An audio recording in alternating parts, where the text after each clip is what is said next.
Hello, beautiful. Welcome. Today, I want to talk to you about correcting a 1099. So, we're at the time of year when you're getting 1099s in the mail for income that you earned as a contractor. And sometimes the information on them can be wrong. In fact, it's far more common than you think. So, on today's episode, I'm going to tell you exactly what you should do if this happens to you, because it doesn't have to be the nightmare that it might feel like, or that it can become if things go wrong. But first, I want to just take a little side trip to tell you about a special event that's coming up. Um, if you've been listening to this podcast, you probably have heard me mention that I'm writing a book and I got a really amazing book deal. And if you've been wondering how I got a book deal, I have a hot tip for you. One of the things that I did to get it was, like an artist, do all the research about the industry that would give me the best insight about what a good book proposal would look like, what the requirements of that are, who sends it, who it gets sent to, what they're looking for, what makes it a juicy one. Um, and also just how the industry itself works, right? Knowing that stuff is just one, it's great for setting your mindset because writing a book is no small deal. And the writing of the book is actually only part one, right? Is only one part of the journey. The beginning part of the journey is finding an agent. The next part of the journey is writing a book proposal. For me, I spent 8 months on that process in order to really, really nail it. And then you write the book, and then it's not over, right? After you write the book, then publicizing that book and getting it on shelves, getting the media appearances and attention that you need to actually make the sales of the book that make it worthwhile for your publisher and make that publisher really excited to give you the next book. These are all really hard parts of the process. So to me, getting to really understand what that process looks like, soup to nuts, was critically important, both for just setting my expectations of how big a project this is, but also how to do the best job I possibly could do. So if you're curious how I did that research and how I got so much insider knowledge, as well as connections within the industry, which, let's face it, they're important. I attended a conference called Book to Brand, which is hosted by a really wonderful now friend, Farnoosh Torabi. She's a personal finance journalist and author, and she's a wonderful person. She's very, very transparent, and she is hosting a conference on March 7th in New York City. And tickets are available now, and I encourage you to check it out, see what it takes. I will also say that if you look at the price of the conference and you feel a little lump in your throat about it, I just want to tell you that your spidey sense might be saying, now's not the time for you to write a book. Because in fact, this is only one of probably many moments like that. Hiring a publicist is going to feel like that. Taking the time out of your paying work in order to write a book is going to feel like that. There's a lot of money that goes into writing a book, and you might not be in the position to do it. So if money is super, super tight and that's a top concern, I really think it's a good idea to do some of the background research about the process of writing a book and really understand what you're getting into. Because if a couple $1,000s up front feels like a lot of money to you, I'm going to warn you, it's not the last time you're going to face a decision like that. But what I want to say is, if you do feel ready, if you want to start the journey, you want to get educated, and you're also willing to make the investment, in a position to make some investment in it, as well as to get in the room with the people, the agents, the publishers, the people from the publishing industry. If you want to get in that room and you want to learn how the sausage is made, this conference is the way to do it. I really love Farnoosh. I learned so much about her, and I credit my book deal in part to the stuff that I learned from her. Specifically, I nailed my book proposal, and it was because of Farnoosh, and what I learned from her about writing a good book proposal. So if you're interested in that event is March 7th. P.S. It's for nonfiction authors. So it's not if you're writing the next great American novel. It's not for fiction. It's only for nonfiction. But if you're interested in writing a book, if you think you have a book in you, this is a really great conference. I've done it and I really recommend it. So I'm going to put the link to that in my show notes because this conference is coming up and I think it could really benefit you if you have ever considered writing a nonfiction book or are interested in what it takes to get a book deal. All right. So with that said, let's jump in to what to do if you get a 1099 reporting income that is wrong. All right. Let's jump in. So this is the time of year that you're getting 1099s in the door. All right. They are due if you have paid anybody who's not an employee. So in the course of, who does service for your business, and you paid them over $600, then by January 31st, you have to issue that person a 1099 NEC. Important note, NEC stands for non-employee compensation. So by definition, this is not an employee, right? If they're on payroll, this is irrelevant to you. That's a W-2 that you'll be issuing. But if it's a contractor, then you owe them a 1099 NEC. So of course you owe these and we're past the deadline now. So you're late. And if you are suddenly realizing that you were supposed to file some 1099s and you didn't, I do have a course available on those. If you go to my website, sunlighttax.com, you can find a link to the course or just reach out to me on Instagram and I'll send that to you. The penalties are daily. And they're per 1099 that you didn't send out, but were required to. So beware. And those penalties ramp up and up and up as time passes. So there's a 30-day penalty if you get them in within 30 days. So just whoopsie, I'm a little bit late. Those penalties increase when you're 60 days late. And then after 180 days late, they triple. So be really aware that this requirement does not go away because you didn't issue the 1099. The penalties get worse and worse and worse. All right. So you need to issue your 1099s. Hopefully you did all that by the deadline on January 31st. And now we're talking about being on the receiving end of those 1099s. Okay. So those are probably coming in the door. And yeah, you might get some that are late. That also happens. We do live in a world and do taxes in a world where people are human. Which PS is the title of my book, Taxes for Humans. So you're probably getting these 1099s in the door, and a best practice when you receive a 1099, honestly, any tax document, but here we'll talk about 1099s. I want you to just take a look at it, right? The things you want to check when you get a 1099 are that your name is correct, right? You want your full legal name on that 1099. That's important. You also want to check that your social security number or tax ID number on that 1099 is also correct. I've absolutely seen it where people issue a 1099 to somebody and they just like have a little dyslexic moment and they reverse 2 digits in the social security number. Well, that's a really big deal. That is not going to get reported correctly and it's going to cause you major headaches. You need to get that corrected. Okay. Same as if your name is wrong. And the third piece of information that is critically important is how much they paid you, right? This one's probably a little more obvious to you, but of course I have seen 1099s where a person issues my client a 1099 and they put an extra zero on the amount that they paid them, right? So they paid you $1,000, but they report that they paid you $10,000.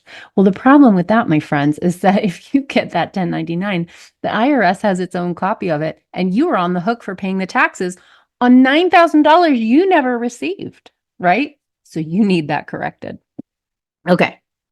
The other thing that can be wrong on a 1099, and of course, you won't see this if it happens, is that the person who issued it might issue it to an old address of yours, right? If they issue the 1099 and the address is the one you put on the W-9 form, the information form that you filled out for them, and you didn't update your address with them when you moved, for example, well, you're not actually going to know that they got the address wrong because you're never going to get that 1099.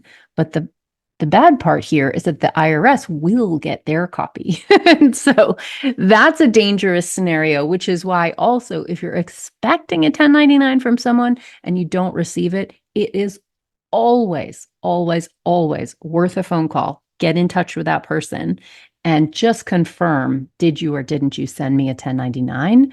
Because you want to know if they did and it went to your old address. Okay, super important. All right. So what do you want to do if, let's say you do see a mistake on that 1099? And again, this is probably the most frequently wrong tax document of all the tax documents that exist, which is why I'm making this episode for you. If you see a mistake on your 1099, what should you do? All right. Well, the very first thing to do is gather the correct information. Okay. So maybe the amount that the person reports that they paid you does not match your books at all, right? Maybe they're saying that they reported, that they paid you $12,000, but your books say that they paid you $9,000, right? A discrepancy like that is a big deal because you are on the hook to report and the IRS will receive the copy of the report of that income. Whether it's correct or not, right? They will assume that it's correct unless you do something about it. So you want to gather the info. What is the correct amount that they paid? And of course, your full legal name and your social security number or tax ID number. You want to be sure you have those all lined up. You want to contact the person or organization who issued you the 1099. And what you want to tell them is that they need to issue you a corrected 1099. This is not a terrible process. It's not actually very hard to issue a corrected 1099, but here's the nightmare scenario you want to avoid. You absolutely need to make sure that they check the box that is marked corrected. If they don't do that, what they're doing when they think they're issuing you a corrected 1099, if they haven't checked that box, what they're doing is actually just issuing you an additional 1099. And that income will be added to whatever income they reported on the first one. Okay. So now you have increased your problem. And now you actually need two corrected 1099s. Okay. This can get ugly really quickly. So this is something not to miss. What I really like, what my recommendation here is do not leave any room for error, right? If you're contacting someone because there's a mistake on your 1099, assume that there's another mistake coming unless you steer the ship, okay? So you want to be very explicit with them. You can point to me or this episode if you want to, and you can say, I need you to issue me a corrected 1099, and that means you need to change this incorrect information to this correct information, and you need to be 100% sure you check the box mark corrected. Okay? That's what you do. All right? And if you do that, all they have to do is either go back to the accountant that they worked with in order to issue that 1099 in the first place, or go back to the software that they used to issue that 1099.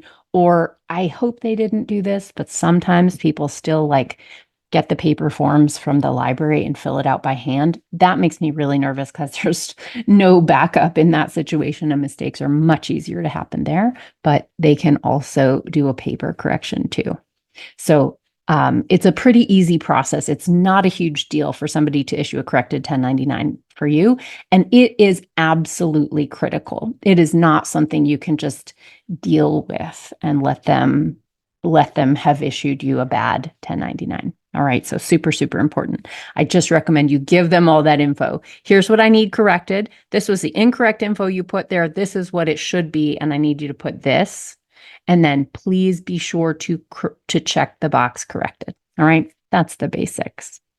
A source of confusion that is really, really common that I'm going to bring up in the course of this conversation, when it comes to a discrepancy on the amount that someone paid you, a really common misunderstanding about a discrepancy in the payment amount is about reimbursed expenses. So let's just get super clear on what the rules are on reimbursed expenses, because a lot of times it's possible for the person who issued the 1099 to you to not know those rules, or for you to not know those rules and to think your 1099 is wrong when it's actually correct. Okay. So here's what the rules are when someone not just paid you for your work, but also reimbursed expenses that you incurred for that work. Okay.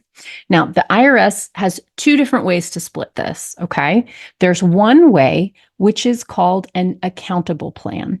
So if the person paying has something called an accountable plan, this means they require you to show them receipts for the items they're going to reimburse. That's an accountable plan. And that means they're allowed to issue a 1099 where the only thing they report as income to you is what they paid you for the service. And they don't need to report any of that reimbursement on the 1099. Okay? So that's the rule. If you were not required to show receipts, that means that person who paid you does not have what is called an accountable plan. And under the IRS rules, that means they have to, by law, report their reimbursement to you as income. So they will add the reimbursement plus the payment together and report it as income to you. Okay. Now, a lot of people see this and they freak out and they feel, here's the thing. It's okay. You can work it out no matter which way you get your 1099. Here's the difference. If you get a 1099 issued and the person has an accountable plan and the reimbursement is not stated on the 1099 as income to you, that's great. You report that 1099 income as income, but also you don't get to report the expense as an expense on your Schedule C. Why? Because you didn't actually incur the expense if you were reimbursed for it. Okay. So in other words, that 1099 you got under an accountable plan is already doing that math for you. They're already zeroing it out. Okay. So you do not get to double count an expense that you were reimbursed for. All right. On the flip side, if someone issues you a 1099 and their reimbursement to you is lumped in with the payment, and that's fine, that person can't get around the law, right? So they have to do it that way. Well, in that case, you were not reimbursed for that expense on the 1099. And what you do to zero it out on your tax return so you don't end up paying taxes on that reimbursement is you simply list the expense, right? So you do, in that case, list the expense you incurred on your Schedule C. Okay. That way, the over-reporting of income you're getting on that 1099 will be canceled out because you report the corresponding expense you incurred on your Schedule C. Do you see? So the check and balance here is if you get the expense, if you get the income reported to you, the reimbursement reported to you as income, you do nothing. You just report it and you don't get to take the expense. If they report that reimbursement as income to you, you do get to take the expense and you do want to list it. All right. There's the difference. Okay. So be sure you know that rule before you call them in a panic and say, oh, this reporting number is incorrect. I need a corrected 1099, because they're not wrong and they are following the law if they don't require receipts, if they don't have an accountable plan, and they issue you a 1099 with that reimbursement listed on it. Okay. And then lastly, I want to clarify one other thing, which is about galleries. So if you exist in the art world, what I want you to know is that your gallery, if you make art sales through a gallery, that gallery does not owe you a 1099 for the art sales. Okay. Now, why is this? What's important to know is that 1099s report payments made for service rendered to a business. Now, do you answer phones for that gallery? Do you do art installation for that gallery? Okay, fine. The gallery does owe you a 1099 in that case. But did they sell your art?